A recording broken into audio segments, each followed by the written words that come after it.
সুপ্রিয় দর্শক, আসসালামু আলাইকুম। আশা করি সকলে ভালো আছেন। সুপ্রিয় দর্শক, বর্তমান সময়ে কুমিল্লা দেবিদ্বার ৪ আসনের এমপি হাসনাত আবদুল্লাহ সরকারের পক্ষ থেকে জনগণের জন্য বাজেটকৃত খেজুরের হিসাব তিনি একটা লাইভ প্রোগ্রাম করে দিয়েছেন, যে তিনি কত কার্টন খেজুর পেয়েছেন, তিনি কত কেজি খেজুর পেয়েছেন, এ টু জেড। আর এই খেজুরগুলো মানুষের কাছে কিভাবে পৌঁছে দেওয়া যায়, এরকম একটা তিনি লাইভ প্রোগ্রাম করেছেন। আর এই ভিডিওটি দেখে কিছু কিছু মানুষের চুলকানি শুরু হয়ে গেছে, যে তারা বলতেছেন যে 10,000 টাকার খেজুরের হিসাব তিনি লাইভ প্রোগ্রাম করে দিয়েছেন, তিনি মানুষের মন জয় করেছেন, তিনি প্রশংসা জোয়ারে ভাসতেছেন। তাহলে তিনি কেন বন্যার 12 কোটি টাকার হিসাব দেয়নি, বা তিনি 12 কোটি টাকা কি করেছেন সেটার হিসাব কেন তিনি দেয়নি?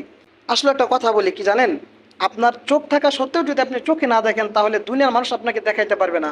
আপনার কান থাকার পরেও যদি আপনি না শুনেন, তাহলে দুনিয়ার কোনো মানুষ আপনাকে শোনাইতে পারবে না। দেখুন, বন্যার টাকার হিসাব কিন্তু তিনি আরও 1 বছর আগেই লাইভ প্রোগ্রাম করে দিয়েছেন, এবং কত টাকা উঠেছেন, কত কোটি টাকা উঠেছেন, কত কোটি টাকা খরচ করেছেন, আর এখনও বর্তমানে কত কোটি টাকা জমা আছে বা কোথায় জমা আছে, এ টু জেড সম্পূর্ণ হিসাব কিন্তু তিনি আরও 1 বছর আগেই দিয়েছেন। কিন্তু সেটা আপনি শুনেন, এটা আপনার ব্যর্থতা।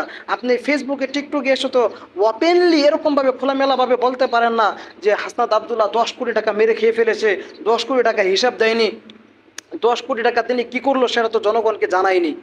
একটু সেগুলো জানিয়েছে, কিন্তু আপনি সেটা দেখেন নাই, শুনেন নাই, সেটা আপনার ব্যর্থতা, সেটা হাসনাত আবদুল্লাহর ব্যর্থতা নয়।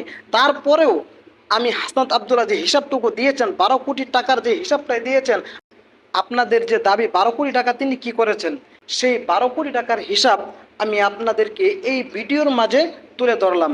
প্লিজ হিসাবটুকু শুনে যাবেন।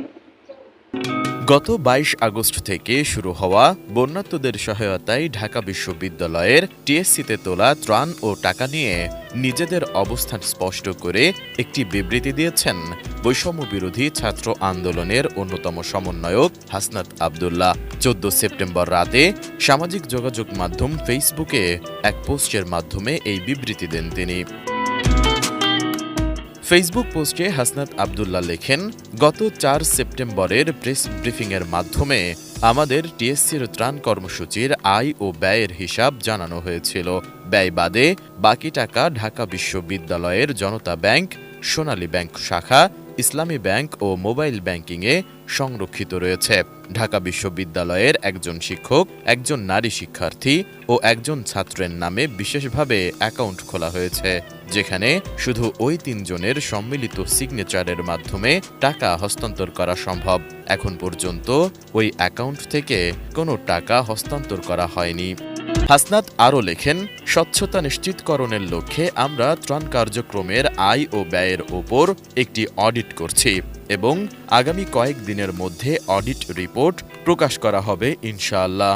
আমরা সবসময় গঠনমূলক সমালোচনা গ্রহণে আগ্রহী। কোনো বিশেষ ভুল বোঝাবুঝি থাকলে অনুগ্রহ করে তা নির্দিষ্টভাবে তুলে ধরুন, যাতে আমাদের কাজ আরও কার্যকরী হতে পারে। আগামীর বাংলাদেশ হোক স্বচ্ছতা ও জবাবদিহির মডেল। এর আগে বৈষম্য বিরোধী ছাত্র আন্দোলনের পক্ষ থেকে সংবাদ বিজ্ঞপ্তির মাধ্যমে গত ৪ সেপ্টেম্বর জানানো হয়, বন্যা দুর্গত এলাকায় ত্রাণ, রান্না করা খাবার, ওষুধ ও মেডিকেল সেবাসহ বিভিন্ন সহযোগিতার জন্য বৈষম্য বিরোধী ছাত্র আন্দোলনের সংগ্রহকৃত অর্থের পরিমাণ ১১,১৩,১৩,৫৬৯ টাকা। এ পর্যন্ত ব্যয় হয়েছে ১,৭৫,১২,৭৯৪ টাকা। অবশিষ্ট রয়েছে ৯,৩৫,৭৭৫ টাকা।